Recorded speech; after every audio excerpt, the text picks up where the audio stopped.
Cuando ves a alguien, ¿te has preguntado qué pasa dentro de su cabeza? Oh, nos está mirando. ¿Qué fue lo que dijo? Lo siento, señor. No escuché nada.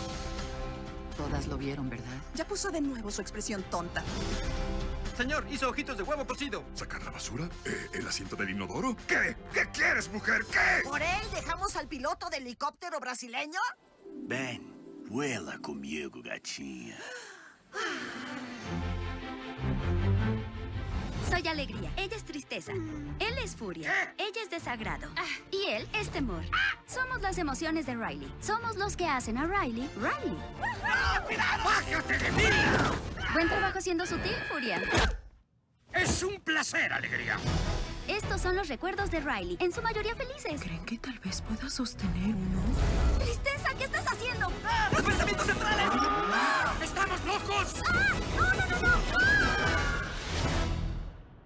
¿Ya digo esa grosería o no?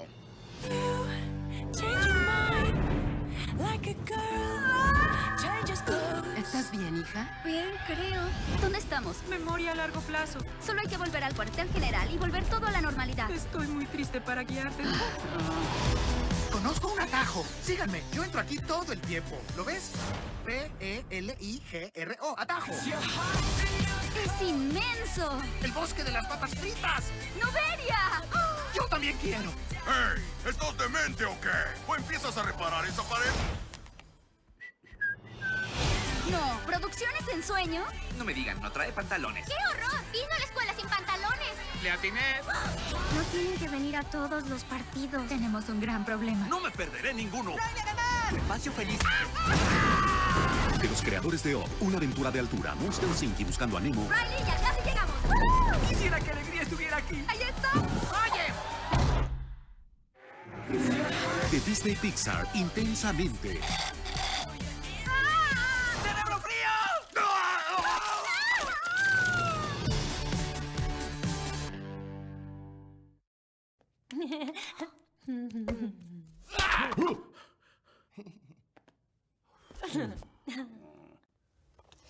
En esta oportunidad vamos a trabajar el impacto de las emociones en el aprendizaje desde dos libros diferentes, abarcando varios capítulos.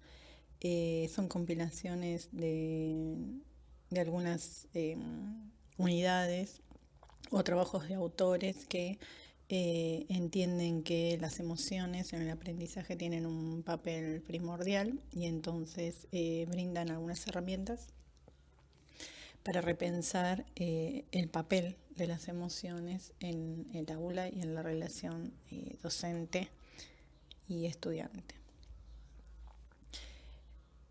Las emociones en la escuela, si estuviésemos en forma presencial, lo cual no quita que no lo podamos hacer en este momento, está arraigada fuertemente a los recuerdos y el tránsito nuestro en toda la escolaridad, no solamente aquello que aprendimos en tanto lo tangencial,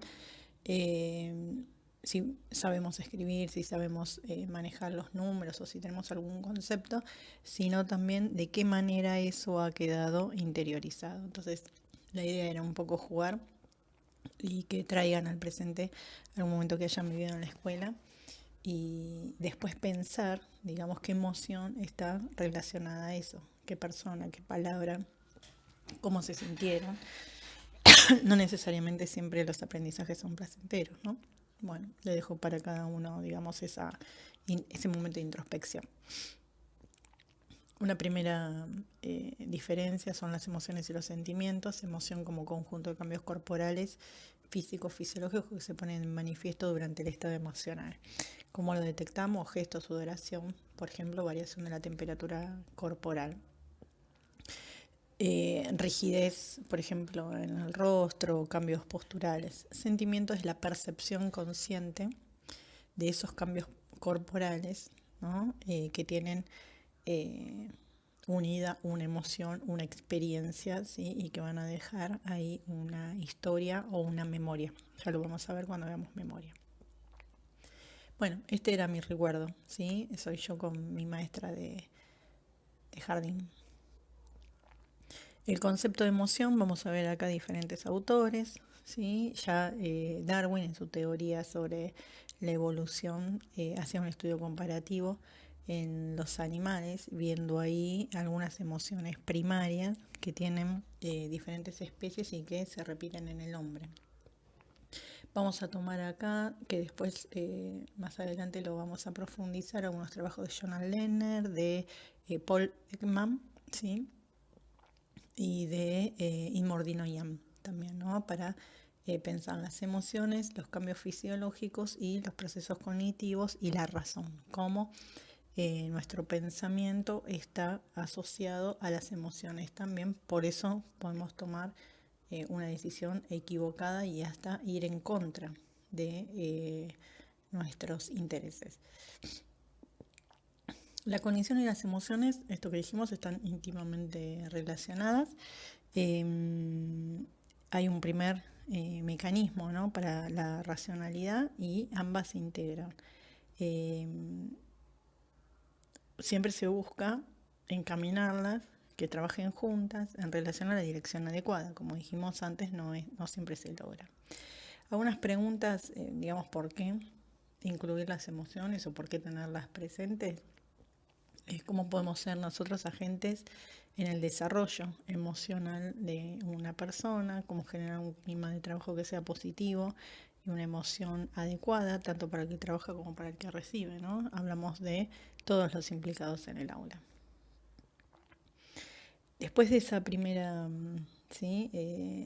diferenciación, vamos a decir que las emociones pueden ser primarias, que son universales, adaptativas. Estas sí son hereditarias y las compartimos con los animales: ira, tristeza, miedo, sorpresa, huida. Las secundarias, que son aprendidas o culturales, por eso dice ahí que emergen más tarde en el desarrollo de la persona y tienen que ver con la empatía, la compasión, la vergüenza, y que obviamente va cambiando en la cultura y va cambiando también a lo largo de la vida, y que además tienen alguna adecuación personal para cada uno. Mixtas, una combinación de las anteriores, porque sabemos que las emociones son complejas y hasta son paradojales, y de fondo son aquellas que se traducen como un estado a lo largo del tiempo, ¿no? Por ejemplo, a lo largo del día podría ser. Elementos constitutivos, bueno, tenemos cambios fisiológicos, como ya habíamos dicho, sudoración, ritmo cardíaco, respiratorio, sequedad de la boca, y tenemos cambios hormonales. Una conducta a partir de una emoción, lo que genera en consecuencia es que hagamos algo. Y una experiencia cognitiva o un estado mental particular, que ahí tiene que ver con esta emoción de fondo, ¿no? Si algo nos genera entusiasmo, desánimo, si mantiene nuestra atención, nuestra motivación.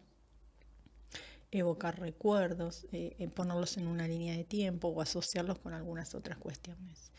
Acá un poco lo que les decía, van a ver en estas imágenes, ¿no?, cómo Darwin compara algunas reacciones, por ejemplo, en el rostro de los hombres. Señala ahí cierta similitud. ¿Cuáles son las estructuras neurobiológicas que intervienen en la memoria? Acá las van a tener: el giro cingulado, el núcleo amigdalino o amígdala. Todo esto forma parte de un sistema complejo que se llama sistema límbico, el cuerpo mamilar, que tiene relación con el hipocampo. Entonces va a tener que ver con la memoria, con los procesos de memoria. Fornix, ¿sí?, que es un haz nervioso que va a comunicar el hipotálamo con el hipocampo. El tálamo, que siempre es, nosotros sabemos ya hasta por su ubicación neuroanatómica, ¿sí?, una estación de relevo. Y el hipocampo, que ya lo vamos a ver también, está relacionado con la función de la memoria. Y el bulbo olfatorio, que tiene que ver con las emociones primarias, ¿no?, como un olor, por ejemplo, nos puede despertar una emoción. Bueno, acá tienen ustedes entonces lo que sería el sistema límbico, esas varias estructuras que vimos en el gráfico, y cómo están relacionadas, acá decimos, con instintos, cómo pensamos los instintos como patrones de conducta heredados, ¿sí?, como aquellos que se activan de forma autónoma e instantánea. Por ejemplo, la memoria involuntaria, la reacción del hambre, que no es lo mismo que el apetito, la atención sostenida, que ya lo habíamos visto en la atención, la vigilia y el sueño. Por ejemplo, el aburrimiento puede ser un estado, ¿no? Que eso provoque, digamos, un estado emocional. Los instintos sexuales, en tanto de apareamiento, eso lo pensamos más, digamos, en cuestiones más de los animales, y emociones primarias, como vimos antes, por ejemplo, la reacción de miedo, alerta, agresividad y huida. Ahí vimos el núcleo amigdalino, ¿sí? Como una de las estructuras, digamos, como más nuevas respecto a lo que es los hallazgos respecto a neurociencias y localizaciones de las emociones, es el alarma o el centinela, ¿sí? Emocional, que está en el lóbulo temporal. El tálamo ya lo vimos, el hipotálamo, ¿sí? Que produce cambios hormonales junto con la hipófisis, neurohipófisis y adenohipófisis, y también el hipocampo, que es la fijación de la memoria de esas emociones. Acá tenemos un poco la química de las emociones para pensar cuáles son los neurotransmisores, ¿sí? Que están involucrados: dopamina, serotonina, oxitocina, noradrenalina, y habrán escuchado también, bueno, acá van a verse en qué, digamos, cantidad o graduación cada una de estas está asociada a un afecto, o podríamos decir a una desviación también, ¿no? Del afecto, como podría ser, por ejemplo, la depresión, la esquizofrenia con estados de delirio y alucinación. Acá volvemos a nombrar, ¿sí? Algunos de los neurotransmisores involucrados.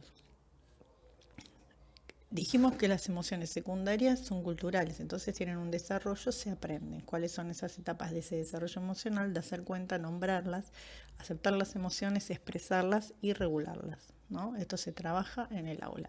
Y las habilidades esenciales para esas emociones culturales, sí, es ser consciente de las emociones que nos invaden, elegir cómo comportarnos, no dañar a otros, no dañarnos nosotros, ser sensibles a los sentimientos ajenos. Ahí hablamos de empatía, y esto está obviamente íntimamente relacionado con las neuronas espejo y con el lóbulo frontal, y usar cuidadosamente esas emociones.